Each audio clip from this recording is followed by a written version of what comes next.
Hey, it's Radhika again. All right, welcome to our very first video. Let's get started by discussing some of the basics about your journey to medical school. In the first part of this video, I'll talk about your overall journey to becoming a physician. During the second part, I'll talk about good and bad reasons to pursue medicine as a career. So, before I really begin, what I want to tell you is that in order to get into medical school, you need to be a really strong applicant. And while the majority of these videos will focus on the MCAT, what you need to consider is that in order to be a strong applicant, you must have covered your bases on a series of factors. Acceptance is not just about your MCAT score.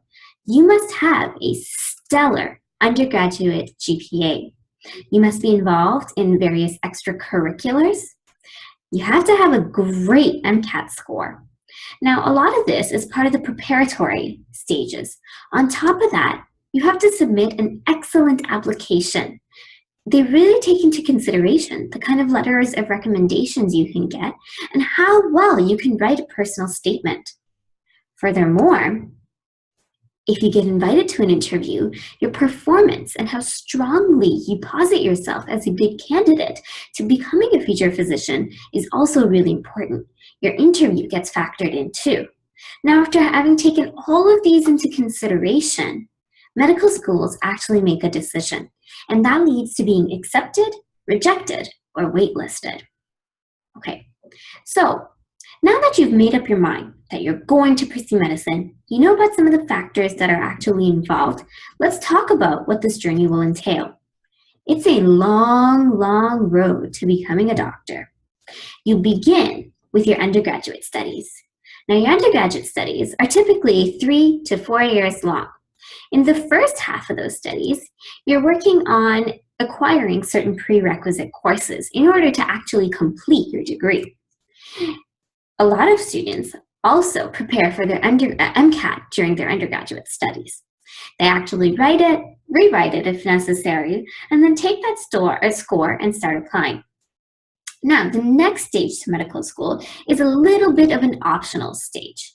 Many graduates have degrees outside of their undergraduate studies. They really want to pursue the sciences, and they take about 1 to 6 years in pursuing a master's or a PhD level.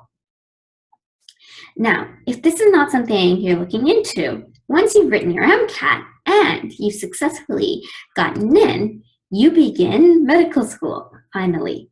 So Canadian programs are 3 to 4 years in length, the vast majority of them being 4 years in length. However, you do get a bit of a decent summer. However, you do spend that summer researching or being involved. Now, medical school is divided up too. Your first 1.5 to 2 years are what we call your pre-clerkship years. This is where you learn all of that essential basic sciences. It's either lecture-based learning or small group learning, and some schools in Canada are now starting to adopt a PBL system, a problem-based learning system. So you do a lot of lab work, you do a lot of reading, you do a lot of attending lectures, and these are your pre-clerkship years. The latter half, the next 1.5 to 2 years, are called your clerkship years. In your clerkship years, you're actually spending a lot of your time in the hospital doing rotations. So this is a part where you're involved directly in patient care. Now, you may think that after undergraduate studies, an optional graduate studies portion, and having completed medical school, that you're finally done. But I just want to throw you a word of caution. You're nowhere close to finished yet.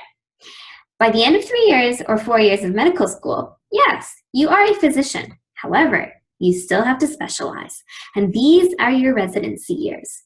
So residency is really when you choose a specialty amongst the medical sciences and you practice it for about 2 to 6 years, where you're really learning your craft. Now, the reason it's 2 to 6 years is because the length of residency programs in this country really differs. So for example, family medicine is a 2-year residency. Internal medicine and things like pediatrics are 4 years. However, if you want to get into most surgical specialties, even gen surg, cardiac surgery, or neurosurgery, those are all 6-year programs. And once you finish that specialty, you have another optional stage. This is the fellowship stage. So a fellowship is an optional stage that lasts from 1 to 2 years. And what you're really saying here is, I'm already specialized, but I want to become even more specialized in a specialized field. And you spend 1 to 2 years choosing that subset of your specialty. So I have to say, that is an insanely long journey. It's about an average of 10 years. So you have to be extremely committed, extremely motivated, and enthusiastic about it. You have to give it your all. In essence, what I'm trying to say is you have to know that medicine is what you want, but furthermore, you have to know why. Why are you pursuing it? Why do you want it? So what aren't some good reasons? What aren't some good reasons for pursuing medicine as a career? AKA, what are the bad reasons? Well, don't pursue it if you're pursuing it for family tradition. Because you know what? Family traditions are great. But if you're contemplating medical school because somebody else in your family is a doctor, think again. This is a career that requires nothing except 100% dedication, motivation, and enthusiasm. And if you're not in it for the right reasons, remember, you're going to be the one studying up all night for years of your life. It'll pale in comparison to those who are actually in it for the beauty that it is. It's likely that you'll end up unhappy if you're pursuing this career path because of family tradition. Now, if you're pursuing medicine because you can't stop dreaming of that sports car or that fancy beach house, and it's mostly a reason to get rich, well, I'll let you in on a little secret. The days of the millionaire doctor are almost a thing of the past. Yes, it'll allow you to lead a comfortable life. Yes, becoming a practicing physician will lead to paying off your loans, but it also requires a ton of commitment.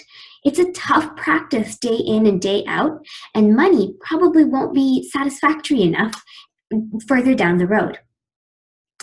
Now, if you're doing it because you have an adrenaline surge from saving all these lives, well, let me tell you, and I quote word for word here, what medicine has been described as. It is hours and hours of sheer boredom, punctuated by moments of sheer terror. Yeah, clinical practice can be exciting. But you know what? A lot of the time, you may be involved with caring for a 3-year-old patient who has an ear infection and is dizzy, or the alcoholic with poorly controlled diabetes who's just managed to puke on you for the 3rd time in an hour. In general, for any of you who are addicted to the adrenaline rush and you focus solely on that, you're going to miss the elegant subtlety that this profession really has to offer. It'll probably lead you to winding up unhappy and unfulfilled. Now, I've come across students who pursue it because of the sheer challenge that it is. Yes, I agree. It's a very, very hard field to practice in. It's a very long journey. But you know what? There are reasons people pursue it, real deep reasons. It's because they're motivated. They're completely enthusiastic. And there are many other challenging careers out there, ones that are not just involved in directly saving someone's life or having a direct impact on someone's health. If you're looking for a career that offers you challenge, choose one where other people's lives and well-being are not at stake. There should be a real desire here. That's what I'm trying to say. Now, if you're thinking of pursuing it because you just can't think of anything else to do, hold on there. In deciding to go to medical school, you should be pursuing a chosen dream, not evading a decision. It's not a casual undertaking, and anything less than 100% of your commitment is just not going to cut it here. So, if you can't think of anything else to do, it's your job to sit down and figure out what it is that you really want to spend the whole rest of your life doing. Don't try to evade a decision and just say, because I can't think of anything else, guess I'll have to pursue a career in which I'll be making decisions almost every day that impact other people's lives. Not a good enough reason. Remember, there's a lot of responsibility that comes with this profession, and you want to make sure that you've chosen it for the right reasons. So, enough about the bad talk. What are good reasons to actually pursue medicine? Well, first of all, it may seem a little cliche, but you really want to help people. Altruism is actually a crucial part of a physician's career and character. Now, at the same time, what you want to be aware of are the contrary forces of business and profit that significantly influence this profession.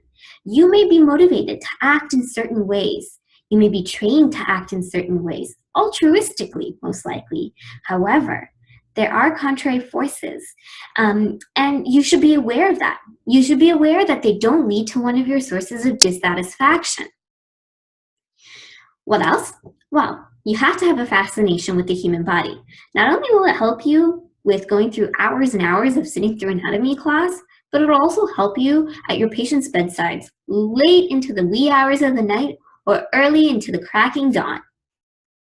You want to make sure that you're truly interested with understanding how this fascinating machine actually works and to be able to treat and diagnose certain problems when things go wrong. Now, a lot of students also tell me that they want to apply their love of the sciences to their love for the humanities, and that's a great reason. Medicine is an elegant, it's a beautiful blend of the sciences and humanities, of what we call the technical and the creative. It encompasses every field of the sciences, and you know what's more beautiful? It has ever-expanding horizons. So if you're looking for an opportunity in which your interprofessional skills and your emotional intelligence will be challenged almost on a daily basis, and you love the sciences, you love that interaction with other humans, probably a good reason to pursue medicine. It will constantly test every aspect of your intellect, of your personality, of the knowledge that you've obtained, and it will never cease to teach you and to help you grow. So really, who could ask for a better job than that? Now, if you've got some experience in patient care and you can't imagine yourself doing anything outside of that, that's probably a good reason to pursue medicine as well. A lot of students do come up to me and they are registered nurses, or they volunteered in hospitals, and or they're EMTs, and they cannot see themselves practicing in a career that doesn't involve making decisions on a daily basis to impact the well-being of others. Now, if you have a true fascination, a true liking for this, probably a good reason to pursue medicine. What's furthermore, it'll help you build on your experience with patient care. Now, I have a few students who are involved in clinical research, and they get to see the patient side of things, but they don't get to impact or make decisions helping with that patient's well-being. Now, what they do is they take that experience of research and they say, I want more. I want to be able to help these patients, not just for this purpose of my research, but because I really think that I can make them I can help them make better decisions. I can really impact their health in positive ways. Now, if this is a reason that you really want to pursue medicine, probably a good reason. So, I'm going to leave it off here. And the key takeaways for this message from this video are the following messages. This is a very long journey. It takes on average 10 years, usually longer though. There are reasons that are great for pursuing it, and there are reasons that are poor for pursuing it. What you really want to do is become cognizant of the long journey that this is and sit down with your thoughts and figure out whether the reasons that you want to pursue this field are really the right reasons. Will they lead you to success? Will you be happy as a physician practicing maybe 10 to 15 years from now? So, I'll see you next time. Bye for now.